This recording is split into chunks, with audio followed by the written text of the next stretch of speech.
Modi surname मामले में आज राहुल गांधी पे जो 3 साल की सजा कोर्ट ने मुकर्रर की थी, आज सुप्रीम कोर्ट ने उस सजा पर रोक लगा दी है। इसी के साथ जो सजा के कारण उनकी संसद की सदस्यता से वो बेदखल हो गए थे, अब सीधे तौर पे कोर्ट की जो पाबंदी स्टे हुआ है इस पूरे मामले में, तो एक बार फिर से संसद की में दखल एक बार फिर बढ़ जाएगा उनका। तो क्या मानना है आम आदमी का, इस बारे में जानने की कोशिश करेंगे। राहुल गांधी की सदस्यता बहाल हुई है तो बहुत अच्छी और खुशी की बात है और सुप्रीम कोर्ट ने दखल देने के बाद हुआ है।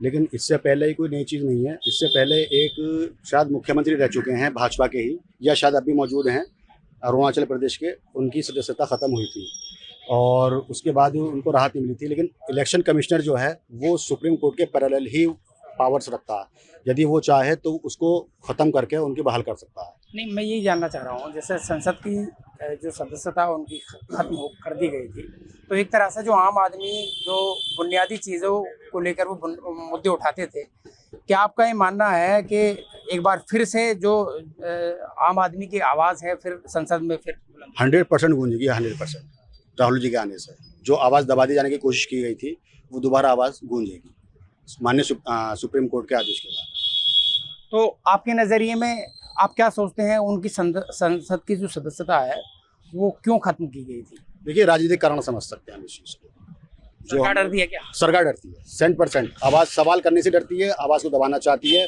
हम कहीं अगर धरना प्रदर्शन करें तो हमारे ऊपर ही वो लगा देती है धाराएँ। यूएपी है, गैंगस्टर एक्ट है, मकान को तोड़ना है। बताइए कौन आवाज़ उठा रहा है, किसकी हिम्मत हो रही है आवाज़ उठाने की? इसका मैं उदाहरण दे रहा हूँ। अभी रमज़ान के महीने में मुरादाबाद के अंदर अपने घर के अंदर ही एक सज्जन नमाज़ पढ़ रहे थे, जाकिर नाम था उनका।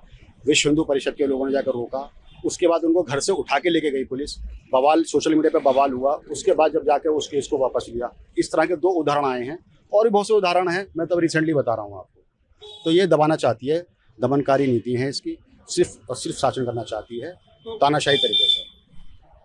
आप ये मानते हैं कि जो राहुल गांधी हैं वो आम आदमी की समस्याओं का जो है समाधान कराने के लिए वो आम जन की आवाज़ को वहाँ बुलंद करते हैं? बिल्कुल करते हैं, बिल्कुल करते हैं जी, हम उनके साथ हैं। हमारे प्रिय नेता हैं वो। पहले हम कांग्रेस में नहीं थे, लेकिन हमने वोट दिया है राहुल जी की वजह से कांग्रेस में। क्या पसंद है उनका?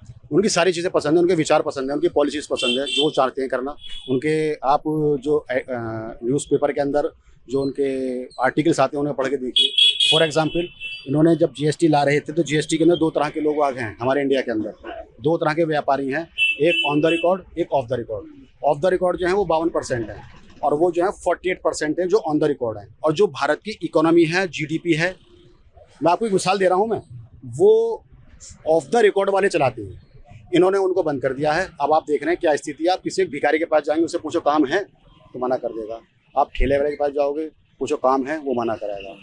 अगर नौकरी पेशा लोग हैं उसको कहेगा महंगाई बहुत है, इनकम टैक्स में चला जाता है। और नया काम और करा है इन्होंने, अब जो पीजी में लोग रहते थे उस पर भी 12% या 18% की जीएसटी लगा दी। अच्छा, आपका क्या मानना है? सच्चाई की जीत है। सत्य जो है वो हमेशा सामने आता है और उसका थोड़ा देर से उसका फल मिलता है। सत्य का फल मिला है। और कांग्रेस ही एक पार्टी ऐसी है जो एक ज़माने से, मतलब ये कि इन जितने पाखंडी टाइप के लोग हैं उनको मतलब ये हमेशा जवाब देना, हेरिटेशन करना। और राहुल जी की जो सदस्यता जो बहाल हुई है, जो कोर्ट ने जो इनको रिलीफ दिया है, तो मैं कहता हूँ एक इंसानियत को बहुत आगे ऊपर देखकर इन्होंने मतलब ये काम मतलब किया है। और हम कोर्ट के बधाई के पात्र है कोर्ट, और मतलब हम उसका सबका सम्मान करते हैं। कोर्ट का बहुत तहे दिल से उनका शुक्रिया अदा करते हैं। तो संसद में क्या आम आदमी की आवाज़ को ताकत मिलेगी इनकी बहाली से? संसद में आम आदमी की को तो मिलेगी, लेकिन लोगों को जो एक उम्मीद है इस देश के अंदर, मैं उम्मीद करता हूं कि आम आदमी को जो उम्मीद है वो राहुल गांधी में इस टाइम दिखती है, क्योंकि वो सच्चाई कहते हैं और सच्चाई कहने वाले पर ही हर तरह की पाबंदी। ये तो जो अंग्रेज़ों का दौर था, जो बोलेगा उसको जेल में डाल दिया, जो बोलेगा उसको उस पर केस लगा दिए। ये हालात बहुत ज़्यादा ख़राब है देश के। असल में लोगों को लग नहीं रहा, हिंदू मुस्लिम सिख ईसाई सभी जाति धर्म के वालों को हमारे हिंदुस्तान में पूरी आज़ादी है, जो थी भी और होनी भी चाहिए। कोई धर्म से मतलब नहीं है। अगर किसी का ब्लड निकाल के देखोगे तो वो सबका ब्लड रेड ही निकलेगा, ना किसी का काला निकलेगा ना पीला निकलेगा, चाहे वो हिंदू हो, चाहे मुसलमान हो, चाहे किसी जाति का इंसान हो। इंसानियत की जीत हुई है और इंसानियत की ही जीत होनी चाहिए। कोर्ट का बहुत बहुत धन्यवाद। दादा आपका क्या मानना है? पर हम तो बस ये चाहते हैं कांग्रेस ही आवे, बस चारों तरफ से, और कुछ नहीं। राहुल गांधी जीतना चाहिए ही राहुल मानते हैं। गांधी को जिस तरह से 3 साल की सजा दी गई थी, उसके बाद ये- कोर्ट ने सुप्रीम कोर्ट ने उनकी सजा को एक तरह से स्टे कर दिया है, तो उनका जो संसद में सदस्यता चली गई थी वो वापस लौट आई। तो क्या इसमें आम आदमी की आवाज को ताकत मिलेगी? हाँ बिल्कुल, आम आदमी बिल्कुल खुश हो रहा हुआ, तैयार रहेगा इस पार्टी के लिए, कांग्रेस के लिए हर मामले में। अच्छा ये बताओ, कांग्रेस ही क्यों पसंद है, बीजेपी क्यों पसंद नहीं? कांग्रेस के अच्छे काम है, इन्हों पसंद है। जैसे कांग्रेस ने बहुत अच्छा कुछ करा हिंदुस्तान में, इन्होंने क्या करा आज तक बता दे कोई भी। सड़कें बन रही है इतनी, ये सड़कें बन रही है, पानी भरे पड़े हैं सड़कों पे, क्या बन रही है सड़कें, पानी भरे पड़े हैं सड़कों पे, जाके देख लिए कोई से भी रोड पे। अच्छा हाईवे इतने अच्छे अच्छे बन गए, हाईवे पे भी पानी भरे पड़े हैं, जाके देखो आप। गरीब आदमी कहाँ जा रहा है? महंगाई है, महंगाई तो बहुत है, महंगाई के मारे तो हम नहा खड़े हुए, हम ठेला लगाते हैं, खाली पड़े हैं, कारोबार नहीं है बिल्कुल। तो ठेला ठेला लगा में क्या खाली क्यों पड़े हो? मिल ही नहीं रहा माल, बेचने को क्या बेचे, क्यों ना मिल रहा? कुछ ना मिल रहा, महंगाई बहुत है। क्या भाव लाना है, क्या भाव बेचे, क्या क्या बेचते हो आप? ये वो बेचते हैं, केले पेले बेचते हैं, और क्या।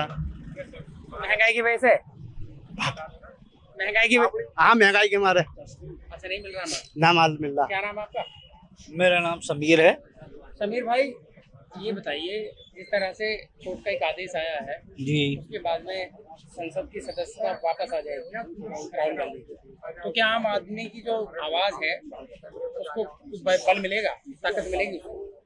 हाँ जाहिर सी बात है, बल मिलना चाहिए और मिल भी रहा है, क्योंकि देखिए राहुल गांधी जी ने जो ये यात्रा की है पूरे देश की, इसकी उससे इन्होंने मोहब्बत से जो है लोगों का दिल जीता है, और वही आवाज़ लोग देख रहे हैं। और कोर्ट का ये फैसला जो है स्वागत योग्य है कि उन्हें जो है ये रोक लगा दी है इस सज़ा पे, और वो वापसी बहाल हो जाएगी उनकी एमपी की सदस्यता।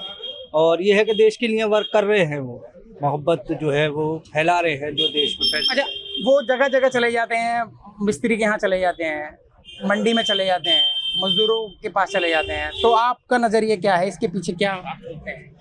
ये है आम आदमी से देखो जुड़ना ज़रूरी है हर नेता को, जब भी उसकी असल समस्याओं का पता लग पाएगा कि वो किस लिए परेशान है, क्या समस्या है उसकी। जब तक जीरो पे नहीं आएंगे आप, ग्राउंड जीरो पे, जब तक चीज़ों का पता नहीं लगेगा। आप एसी के कमरों में बैठ के आप ये सोचें कि वहाँ पे ये चल रहा है, जब ग्राउंड पर आएंगे कि आम आदमी को क्या समस्या हो रही है, जब ही जो है लोग उससे जुड़ते हैं। चाहे वो कोई ऐसा भी लेवल का नेता हो, उसको ग्राउंड जीरो पे आना ही पड़ेगा, उसके बाद ही जो है देश जो है सफलता की ऊंचाइयों पे जाएगा। अच्छा, आपका क्या नाम है? मोहम्मद मुजाहिद। मुजाहिद भाई ये बताओ, जो राहुल गांधी सजा थी उस सजा पर स्टे कर दिया है, जी रोक लगी है उसको। रोक लगा दी, तो अब उनका दखल सीधे तौर पे जो संसद में नहीं था वो सीधे तौर पे हो अब जाएगा। रहेगा। जी जी जी।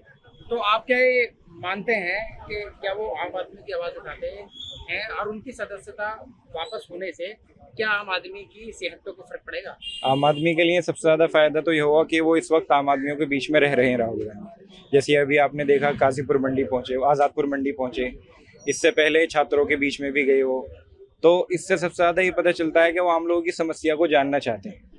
और जब आम आदमी के बीच में कोई नेता जाता है तो उसे खुशी होती है कि हमारे लिए कोई काम कर रहा है, और जब वो आएंगे हम उन्हें अपनी समस्या बताएंगे तो उसे संसद में उठाएंगे। तो हमारे लिए सबसे ज़्यादा फायदा होगा कि हमारी समस्या को संसद में उठाया जाए ताकि उसका हल निकल सके। और राहुल गांधी इस वक्त हाल के दौर में सबसे ज़्यादा ज़मीनी नेता बन चुके हैं। जब से भारत जोड़ो यात्रा शुरू की उन्होंने, तो उससे और ज़्यादा उन्हें प्यार मिला और लोगों को उन्होंने प्यार दिया। नफ़रत के माहौल में जो मोहब्बत की दुकान उन्होंने खोली है वो बहुत अच्छा किया और बहुत अच्छा काम किया, और उम्मीद है कि वो ये दुकान उनकी आगे और ज़्यादा चलेगी। जी। अच्छा ये क्या जो सत्ता के लोग हैं राहुल गांधी से घबराते हैं, आपका नजरिया क्या कहता है? कांग्रेसी तो ये कहते हैं कि ये जो है घबराते हैं सत्ता वाले लोग, इसी वजह से उनकी सदस्यता रद्द की गई और इस तरह का कार्रवाई। वो तो आप जाहिर सी बात है, राहुल गांधी ने सिर्फ एक छोटा सा बयान दिया था संसद के अंदर, जिसको लेकर ये बाद में सदस्यता रद्द की गई है। कोई इतना बड़ा इशू नहीं था जिसकी सजा दी गई। सुप्रीम कोर्ट ने भी, आज आपने अभी मैं स्टेटमेंट पढ़ रहा था, सुप्रीम कोर्ट ने ये कहा कि इस सज़ा को 2 साल ही क्यों किया गया, 1 साल 11 महीने भी दे सकते थे ताकि सदस्य बहाल रहती। सुप्रीम कोर्ट को भी ऑब्जेक्शन उठाया उसमें, तो ये तो इन्होंने ज़बरदस्ती इसको कराया गया 2 साल के लिए, वरना इतना बड़ा इशू नहीं था। और हकीकत बात ये है कि जब उन्होंने ज़मीनी मुद्दे उठाए तो उससे सत्ता वाले घबरा गए, उन्हें लगा कि ज़मीनी मुद्दे उठाने वाला कोई नेता संसद के अंदर आ गया तो इसे किसी तरीके से रोका जाए। उनके लिए सबसे आसान रास्ता था कि उनके लिए सज़ा मुकर्रर करा दी। तो 2024 को लेकर क्या मानना है आपका? सन 2024 में हमारी तो राय है कि राहुल गांधी और कांग्रेस नेता लोग मेहनत कर रहे हैं, कोशिश कर रहे हैं कि राहुल गांधी प्रधानमंत्री बने और कांग्रेस की सरकार बने। साफ तौर पे आम आदमी की राय है, साफ तौर पे कहना है लोगों का, जिस तरह से संसद में दखल राहुल गांधी का बढ़ेगा, उसमें आम आदमी की जो ताकत है उसकी आवाज़ को ताकत मिलेगी और जन सरोकार की चीज़ें उससे जुड़ेंगी। शाहनवाज चौधरी, न्यूज़ 24, बुलंदशहर।